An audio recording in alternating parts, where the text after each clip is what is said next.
Bueno, esta esto cosa? arrancó de un sueño de rebeldía, de haber crecido en un barrio muy popular de clase media baja en Bogotá y ver que la clase política de este país tradicional nunca le ha cumplido realmente a esos barrios populares tradicionales de la capital.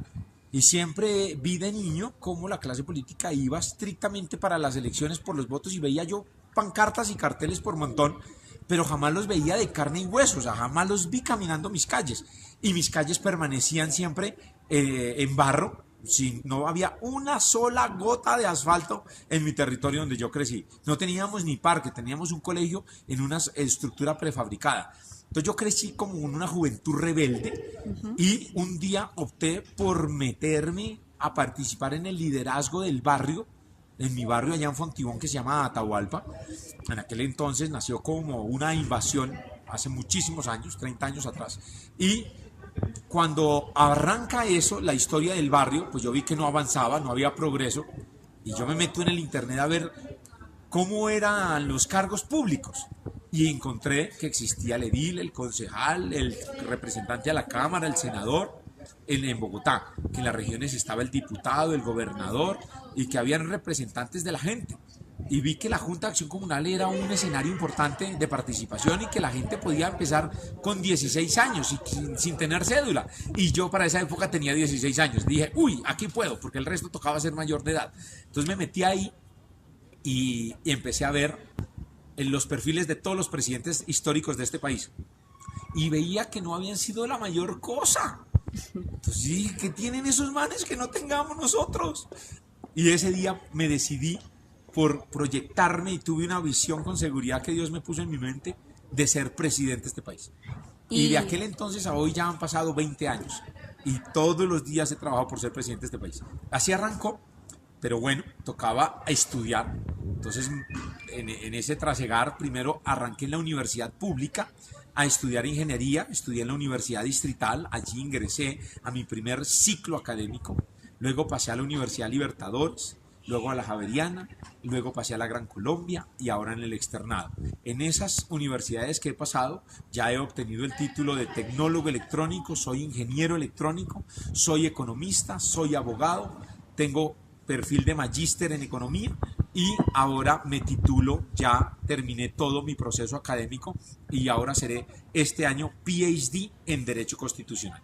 Y me he dedicado a estudiar en diferentes gamas de la academia porque tengo claro que para dirigir un país hay que tener conocimiento, información y estructura académica.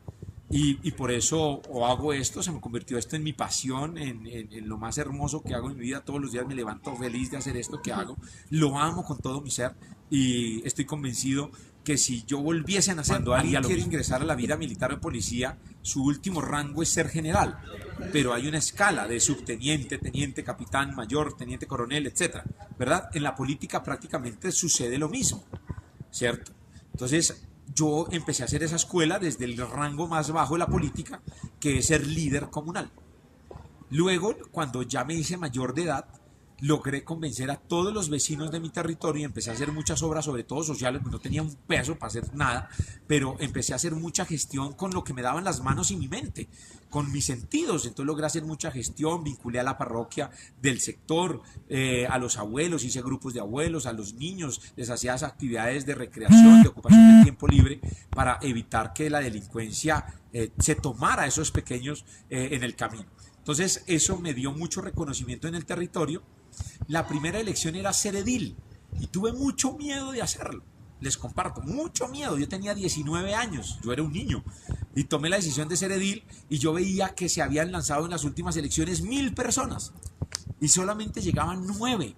Yo decía, por Dios, eso es dificilísimo. Y me hablaban de que había que tener mucha plata para ser edil y yo sentía que yo no la tenía. Y entonces ahí encontré la palabra de aliento de mi padre, porque yo quería ser el segundo renglón de un edil que ya estaba.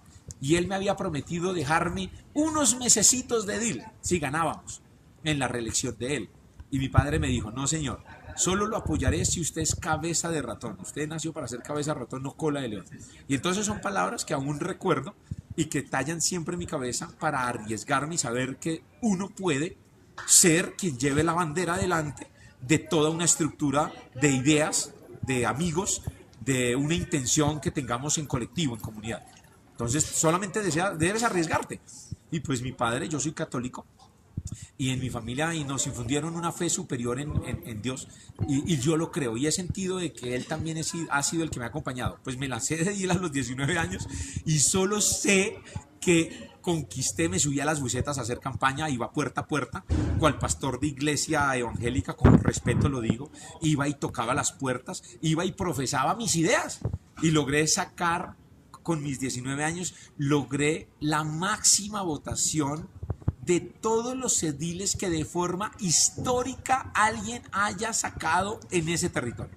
O sea, nunca antes lo habían hecho, nunca nadie había sacado tantos votos, y segundo, a la fecha de hoy nadie ha roto ese récord electoral. Pero la gente la primera vez votó por mí como diciendo, bueno, votemos por ese chino a ver con qué sale, la primera vez. Pero si tú no trabajas y no cumples, la gente termina cobrándote eso y en la siguiente elección no votan por ti. Y lo único que les puedo contar es que ya llevo 5 elecciones como edil, y esta es mi tercera y última como concejal, y hoy soy el segundo más votado de todo mi partido. De los reelegidos soy la máxima votación de mi partido, y soy de las 10 mejores votaciones de toda la capital de la República. Y he logrado ya conquistar a cientos y miles de bogotanos que hoy votan por mí de manera generosa, y hemos logrado ya no ejercer un liderazgo de barrio como empezamos hace 20 años, sino ya hoy cientos de barrios en esta ciudad ya nos reconocen, nos respaldan y bueno, y nos acompañan. Y el objetivo, cuando niño, que dije en el salón comunal de mi barrio a mis 16 años, dije un día, quiero ser presidente de este país. Todos se burlaron de mí, nadie me creyó, nadie me creyó. Tanto así que un señor, recuerdo, que me dijo, no, mijo, a usted no le alcanza ni para presidente de junta. Y les quiero contar que ya pasaron 20 años y ya solo me quedan otros 20. Ya voy por la mitad del camino y vamos a Daniel Mayorga de forma particular. David. Que él, pues, es uno de los profesores hoy que está preparando a estos grandes periodistas que va a tener este país, que con seguridad los quiero ver en CNN, dueños de esa cadena, BBC, en las grandes cadenas, y siempre hagan lo diferente. Y siempre crean en sus sueños de forma particular, sueñenlo, créanlo y estén convencidos que lo van a hacer. Solamente el límite está aquí, y háganlo con amor, con pasión, háganlo con la alegría. Hay que trasnochar, madrugar de domingo a domingo, no hay horario, hay que dar la vida misma por ese sueño, y se puede. Y bueno, felicitaciones, porque esto es incentivar el periodismo de forma diferente y mejor.